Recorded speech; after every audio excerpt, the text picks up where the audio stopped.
Hello there, my fandom friends. Today I am going to be talking about the similarities and differences between San Diego Comic-Con and Anime Expo. Now, this is a part 2 video, so if you have not seen part 1, please feel free to backtrack a bit and watch part 1, where I talk about 3 different categories. In this video, part 2, I will be talking about 4 more categories of comparisons. And so it's really up to you what you want to watch, but we are going to get started by jumping into part 2.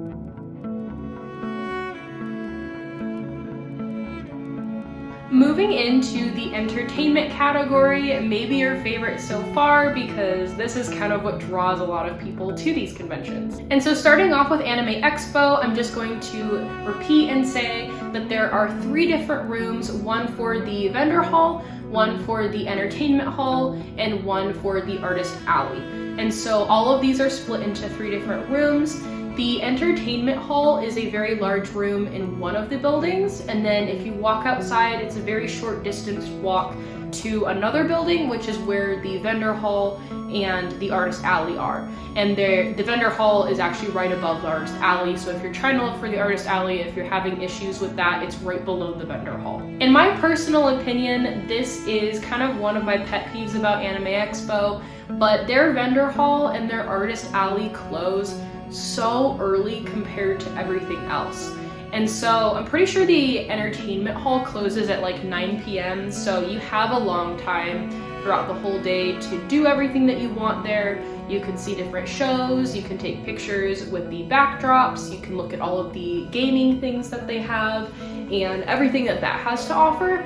Now, for the vendor hall and the artist alley, I want to say they closed at like 5 or 6 p.m. So that caused a lot of kind of hardship in planning for my group of friends, because we would have loved to spend more time in the artist alley, but we just couldn't because of how early it closed every single day. Because of course throughout the day you're planning for going to panels, you're meeting up with other friends to take pictures in cosplay, you're trying to schedule so much into these days, and the nights typically end up being when my group of friends would tend to shop. And so we'd usually just end up in the entertainment hall again because the vendor hall and the artist alley had closed like hours ago and we couldn't go into them. And so I would have loved to do more shopping, but I couldn't both of these years just because of how soon they closed every single day. Now, of course, you just have to be on top of planning that a bit better, maybe trying to go to the artist alley 2 days out of the 4 instead of just 1 day, which is what I did both years. There is just so much to see in the vendor hall and the artist alley. You really want to break it up into multiple days so that you're not missing anything. And so if there was something I'd like to change about Anime Expo, it's that I wish that both of these halls were open longer, and if they closed even at like 7 p.m., just like a little bit longer. I just wanted more time. But a pro of all of this for Anime Expo is that all of their entertainment, in my opinion, was a lot more organized than San Diego Comic-Con. So moving into San Diego Comic-Con, all 3 of these rooms that I mentioned, the artist alley, the vendor hall, and the entertainment hall, all of these at San Diego Comic-Con, from what I'm remembering, are just in one room. So if you walk in through the main entrance, it started off with kind of this whole vendor hall area, and then in the middle was kind of the entertainment hall, which is where you have things that are sectioned off. So like you have like the whole Star Wars section, you have like a whole Marvel section, you had an anime section, they had Crunchyroll stuff, and a whole bunch of other things, and then you had the artist alley. Now, all of this was in such a big room to where if you stood on one side of the room, you could not see the other end of the room. Like I'm talking, this thing was massive. Like enormous compared to Anime Expo. So it's just kind of one of those things, if you wanted to kind of experience the 3 split up, which I personally liked more than San Diego Comic-Con pushing everything together. Something about San Diego Comic-Con too is that the artist alley is actually pretty small.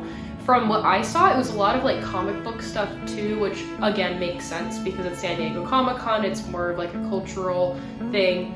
But compared to Anime Expo, their artist alley is just enormous. Like we couldn't get through it all I think my friend group, it took us like 5 hours to get through like half of it. And of course, like we're each buying, you know, things at different vendors, which is gonna make us slow and with the crowds and everything. But you really wanna, you know, manage your time well for the Artist Alley Anime Expo. And then of course with this enormous, almost overwhelming room at San Diego Comic-Con. Something that San Diego Comic-Con has that Anime Expo doesn't necessarily have is just more entertainment as a whole. And so if you're going to San Diego Comic-Con, you actually don't have to buy a ticket to experience a lot of things that actually are just held outside of the convention. And so I remember when I got there for the first time, I was blown away by just the whole street outside of the convention being packed full of like food spots, food trucks, vendors, different kind of programs and companies that you could go look at. There was so much to see just in this big strip of the city that was completely free, but it was San Diego Comic-Con kind of territory. So even if you wanted to experience not going inside of San Diego Comic-Con, but just walking that road outside of San Diego Comic-Con, there is so much to see. There's also a string of hotels that San Diego Comic-Con uses. I think a Hilton, a Biltmore, a Marriott. I can't completely remember because it was a year ago, but they had like 2 or 3 hotels that had a bunch of experience type things inside of them as well. And so some of those, of course, you had to have your San Diego Comic-Con ticket ready. Other things you could just walk right in for free. And so they had different showings of like movies and TV shows. They even had like an anime room. And they had like rooms that were kind of like museum-like. I remember there was this room and it was like for a specific artist that did like horror themed stuff. And so it was just this room that you could walk through in the hotel of just all of their art on the walls and on the tables. And they had a bunch of rooms like that. Now the hotels also gave so much more room to have people split up too. So it wasn't just everyone, you know, kind of converging into the convention building. It was people that were splitting off into the roads and into the other hotels. There was even a museum that was working alongside San Diego Comic-Con. You could see part of it with your San Diego Comic-Con ticket. And then there was another portion where you had to buy a little bit extra to see the rest of the museum. I did not go into that museum when I went just because we were so busy seeing everything else. But I know they had like a whole All Might statue in there, a whole anime section, and probably a bunch of Marvel and Star Wars stuff, which they already had at the convention. So many statues of Marvel characters, so many things for Star Wars. One of my favorite things to see at San Diego Comic-Con last year was different pieces of the set for the Ahsoka show that aired last year. So we had different costumes, different creatures, a bunch of lightsabers. They had like the whole art panel that Sabine Wren paints from the Star Wars show Rebels, which was actually in the show. So there is so much in regards to that you can see at San Diego Comic-Con that you can't really experience at Anime Expo. Yes, Anime Expo has a Crunchyroll section and a Hulu section and a video game section, but they're not really things that were like used in the production of like a movie or a show, just because anime is just so different and the Japanese culture is so different. That's like a cultural thing. And so San Diego Comic-Con of course had differences there just because there's so much to see that's extra that we have in America that maybe Japan is just doing a bit differently. So there is also kind of a difference between the two. The next category is going to be talking about cosplay. So starting off with Anime Expo, this is going to be a pretty short section. Anime Expo is going to have way more cosplayers than San Diego Comic-Con, which is going to have a lot less cosplayers. Now, if you're not familiar with these big conventions, what people typically do, and cosplayers, what they typically do is they bring out their biggest, their best cosplays. So when I went to both of these, I was bringing my Rui cosplay from Demon Slayer. I brought my Shigaraki cosplay from My Hero Academia. I brought kind of my bigger cosplays that I know people are going to super appreciate more than characters that are commonly cosplayed. These conventions, especially San Diego Comic-Con, are going to specialize more in the handmade cosplay department, or cosplays that involve lots of like face makeup or just alterations for your costume. Both conventions, like I said earlier, are going to have interviewers walking around, social media people walking around, photographers, and so they're very much adamant on talking to all these cosplayers that they think are just dressed to perfection and capturing the beauty of all of the cosplayers' art and time and effort that they put into their cosplays. And so of course you kind of want to bring your biggest and best to show off at these enormous conventions. And so compared to like these smaller things that happen within states like pop-ups and little anime convention type things at like hotels that are super small compared to these big ones, that's typically kind of the comparison in the cosplay world, is bringing your extremely amazing cosplays to these big ones.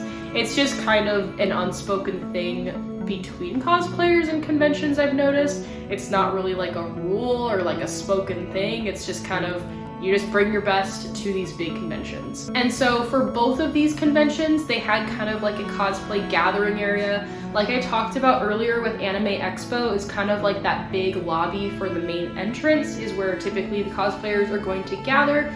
This is a lot larger and a lot grander than kind of where San Diego Comic-Con's is, which I don't really know if San Diego Comic-Con had a distinct cosplay gathering section, but from what I saw, most of the big cosplays were kind of just outside the convention, and then also in that main entrance, which is basically just a hallway. It's super small, there's not really much going on compared to Anime Expo, so between the two of them, I felt like Anime Expo had a bigger and better kind of cosplay representative gathering area than San Diego Comic-Con.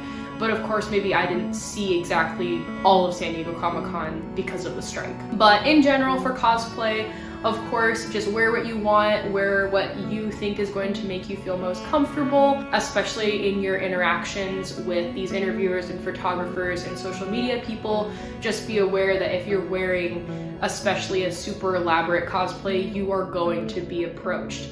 At San Diego Comic-Con, I was blown away by how many times I was approached to get pictures for my Rui cosplay. It happened more times there than at Anime Expo, and I think that's mainly just because San Diego Comic-Con doesn't have as many cosplayers. It's more of a rarity to see that. And the reason I think why they have less cosplayers is just because there's a lot of people who go to Comic-Con for the purpose of just seeing everything. They just want to go in their normal clothes, or if they're photographers, they want to get maybe comics signed or books signed. They want to attend panels and see actors and see big announcements that they have, which of course both conventions have huge announcements. San Diego Comic-Con, I think a lot more, just because there's a lot more, you know, media and storylines versus anime. And so I think that's mainly the reason why there are so few cosplayers at San Diego Comic-Con versus Anime Expo. A lot of the people for Anime Expo I feel like are a lot younger-ish than San Diego Comic-Con as well, so it's just a lot of younger-ish people dressing up and having fun with friends, whereas San Diego Comic-Con is a wide range in age. A lot of older people, middle-aged, young, it's just everyone. And a lot of those people at San Diego Comic-Con have been going for years, so they have way more experience than I do, which I've only gone one. But going back to how I was approached in cosplay for both of the conventions, I did want to mention this. So at San Diego Comic-Con, I was Rui both days that I went, and so of course it's a lot of face paint. It's just a cosplay that typically people don't do, and it's a rare character to see people cosplay. And so people like to get pictures of it. I had people coming up to me that they didn't even know who I was, but they just thought it was cool and they got pictures of me. There's a lot of people at San Diego Comic-Con I noticed that would just take pictures and videos without asking. I would be walking down just the outside, you know, city area of the convention, and people are just videoing me as I walk by, taking pictures of me as I walk by. if one person asked me to take a picture, I would say yes, and then I had like a group of people just like start taking pictures without asking and then walking away. People who had like actual like huge photography official cameras versus like their phones.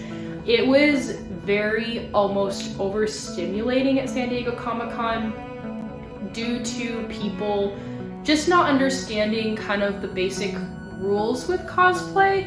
And I wasn't upset that people were taking pictures without asking. It just made me feel a little uncomfortable, and it made it a little bit awkward. At Anime Expo, I felt like there was a lot more respect for me as a person versus just being a cosplayer at San Diego Comic-Con. It felt like at Anime Expo, people were taking in the fact that yes, I'm a person, please ask before you take my picture. Please ask if you want to post it and tag me on Instagram, which I'm totally cool with. It just seemed like a lot of the people there were a lot more like kinder and respectful in that regard. Something else about Anime Expo and San Diego Comic-Con that kind of threw me off is that for San Diego Comic-Con, I had a bunch of photographers take pictures of me, and then I would give them my information for like my Instagram or my social media because I would want them to send the pictures they took to me, and they just never got back to me. And it was so many people. Like I had hundreds of people asking for my picture, and a lot of them did get back to me, which of course I totally like. That's what I love, is getting those pictures back and supporting them as a photographer and then them supporting me as a cosplayer. But a lot of them I just never saw. It was unfortunate and kind of sad for me because I would have loved to see all those pictures. I don't know where those pictures are, so that's kind of also weird. But with Anime Expo, I had a lot more people take my information and then get back to me with those pictures or tag me on Instagram or YouTube. I had so many interviews when I was cosplaying Shigaraki that I can see clearly on YouTube because they posted it and they tagged me and they got back to me. And so there's kind of that kind of side of the cosplay and picture taking and video taking world. It's kind of hard to explain, and it's really based on me and kind of my opinion and perspective of it all. So of course it would be different for you, but that's just something I generally noticed as well between the two of them with cosplay. The next category we're going to be jumping into is photo ops. Of course, this is more geared toward all of my cosplay buddies out there or photographers. So starting with AX again, this is going to be the convention where you have a lot more city landscape as opposed to kind of naturey vibes. And San Diego Comic-Con, on the other hand, had both. And so you had this city, which was right there next to the convention, but you also had all of these super green areas, so many trees. So my personal preference is San Diego Comic-Con when it comes to photo ops. I got so many pictures of me as Rui in nearby trees next to the convention. I'll pop up some pictures here, and of course you can see more on my Instagram, jenna.master.fandom, if you would like to see more. There was a Japanese botanical garden right next to the San Diego Comic-Con Museum, which wasn't a far distance away if you're driving. I had never seen such a large and beautiful botanical garden before, and it was literally like probably 10 or less minutes from the convention center. And they let me right in as Rui from Demon Slayer, even though I had all the face paint on, and people there were super actually excited to see someone dressed up, and I just got so many pictures in that garden. Absolutely gorgeous. Of course you have to pay to get into it, but it's not that bad. Next to the garden, of course, was the whole museum area. They had this big plaza area with this enormous, I think it was like an organ or something, but it was huge. There's just the city all around, and so San Diego Comic-Con is definitely the place you want to go for lots of really different and various photo shoots outside. And then inside there wasn't many spots that I saw. I didn't see any backdrop areas like I know that Anime Expo does, but in my opinion, San Diego Comic-Con was definitely the place to be for cosplay pictures and photography. For Anime Expo, I got a lot of city pictures for my more city vibe-ish characters. So when I went as Lloyd from Spy Family and my friends were Yor and Anya, we got a lot of pictures in the city, which absolutely turned out gorgeous and just so cool with the city vibes. I also cosplayed Tamaki or Sun Eater from My Hero Academia and got a couple city pictures for him, which was super fitting. And then they have a lot of greenery outside of the convention. It's kind of like right in front of this parking garage that's under the convention. Lots of palm leaves and trees and bushes, and it's really gorgeous. Last year, it was kind of this free-for-all for kind of official photo op areas. And every time I would approach the area, it was kind of just people everywhere, and they're like, nope, you can't be here, we're taking official photography pictures. And so it was kind of like, oh, okay, I can't really take pictures even though it's gorgeous. This year it was blocked off completely, so I don't really know what was going on with that. I think it was specifically for like scheduled and planned official photo ops with like actual photographers, which makes sense, but it did kind of limit the greenery vibes that I typically like for cosplays. There are lots of trees and bushes around the convention center, but not nearly enough and as much as San Diego Comic-Con. So that is just my personal opinion when it comes to that. I also just love nature so much more than the city, so it really just comes down to your personal preference and what kind of cosplays you're bringing to the conventions. The next category is meeting celebrities and panels. So for this category, I'm going to keep this kind of short because for panels and meeting celebrities, it's really just kind of comes down to what you as a person are looking forward to, the kind of panels that you want to go to based on theme, and the kind of people you want to meet, whether that's American or Japanese. So for Anime Expo, of course, for this being more of a Japanese cultural thing, they are naturally going to have more voice actors come from Japan, and they aren't going to be doing as many autographs, signings, pictures. That's not really a thing. A couple of them will do it. Sometimes it'll be based off of a lottery type situation, so not everyone is guaranteed to get in. They will have more voice actors that are American, which are kind of like the dub voice actors. So a lot of them will come and do the autographs and the pictures or selfies. They're just not as big as the Japanese people, of course. And as far as panels for Anime Expo, they of course have their huge room for all of the most popular things. So like for example, I went to the Demon Slayer one both years, the My Hero Academia one for this year. We did a big Spy Family one in there the previous year, and actually this year when they were announcing some things. We had a big Wit Studio panel that we went to both years, and a bunch of other different things. There's also a lot of smaller panels which are held in the hotel that partners with Anime Expo, the Marriott, which has a big panel room. And then there's of course some other little small rooms for panels.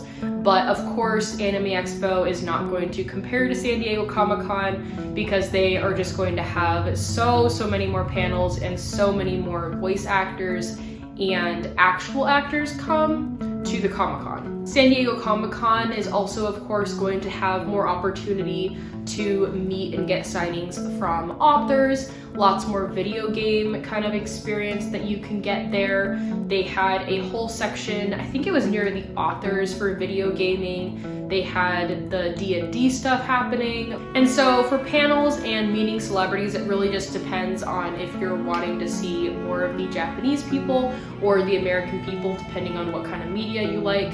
For me, I absolutely love seeing both, and it just kind of depends on the fandom. And so at Anime Expo, I super enjoyed seeing some of these Japanese people guests that they had. And so at Anime Expo, I super enjoyed a lot of the Japanese guests that they had, especially because I just feel like a lot of these Japanese people that I super love in all of these anime shows, I don't really think I'd ever see before, just because they're all the way in Japan and I'm here in America, and it's just not common for them to come here. And And so I think my excitement for seeing a lot of them was a lot more than what I saw at San Diego Comic-Con, just because I never thought I would be able to see these Japanese people. And so seeing a lot of them and seeing especially a couple of my favorite Japanese voice actors, it just meant so much to me. And a lot of the things at San Diego Comic-Con that made me happy were like all of the Star Wars things, which of course I'm absolutely obsessed with. And so seeing a lot of like those actors and those voice actors also meant a lot to me. But of course I'm not really having that same kind of draw to them, just because I could see them at like any convention in America, versus like Anime Expo is typically where you're going to get the most and the best Japanese voice actors. So again, it just depends on you and your preference for what you want to see and who you want to see. The next category I'm going to be talking about is food. Now, of course, food is going to be super expensive at both conventions, just because you're spending a lot of money to be there. They know that they can get you because people don't want to leave the convention to find some cheap fast food. They'd rather just stay there. And so food, unfortunately, is going to be super expensive, especially for the portions you're going to get. Anime Expo had a ton of food trucks in 3 different areas of the convention this year. Last year, I think they had less, and so it looks like they're growing in the amount of food that they're bringing. This year, they had like this enormous section for food trucks in the front, but it was all blocked off until you were inside of the convention. And so don't miss that. If you're looking for food, we actually missed that until like the 3rd day of the convention, and we were like, oh, that would have been nice to know. But they also have lots of just local city options, fast food options in the city, of course, if you're willing to leave for that as well. Anime Expo also had a general cafeteria area for like pizza, sandwiches, chicken fingers, simple things like that. But they ended up actually selling out by like midday, the first day of the convention at least. And then I'm not sure, we didn't really go back to it just because we assumed like, oh, they probably sold out. That was probably the cheapest you could get at the convention itself.